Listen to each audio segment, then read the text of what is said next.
Euler-Venn diaqramına uyğun bəndləri müəyyən edin. Bir dağ laləsi verilibdir, bir də kələm verilib və ortaq cəhətləri də göstərilibdir.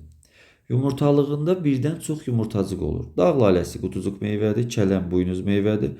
Hər ikisinə aid olan ortaq xüsusiyyətdir 1. İkincisi, çiçəkləri qrup halında yerləşir. Çiçəkləri qrup halında toplaşıbdır. Dağ laləsi tək-tək yerləşir, kələm də salxım çiçək qrupudur. Ona görə 2 kələmə aiddir.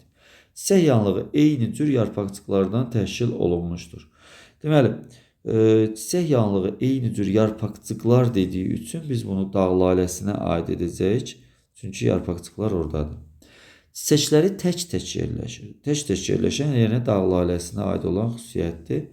Sonra çiçəkləri 2 qat çiçək yanlığına malikdir. 2 qat çiçək yanlığına malik olan kələm bitkisidir. Kasası 4, ləçəyi 4-dür. Meyvə yanlığı açılandır. Açılan meyvə yanlığı hər ikisində, yəni qutucuq və yəni çox toxumlu meyvələrdə toxum qabığı yaxşı inkişaf etdiyi üçün meyvə yanlığı toxumu yetişənə qədər qoruyur. Açılır, toxumları səpələyir ətrafa. Ona görə də düzgün cavab deməli 1-ə aiddir 3, 4. 1-ə aiddir 3, 4 burada düzdür, burada düzdür. 2-yə aiddir 2, 5. 2-yə aiddir 2, 5 burada düzdür. Artıq bu səhvdir. Və 3-ə aiddir 1, 6. Düzgün cavab bu olacaqdır.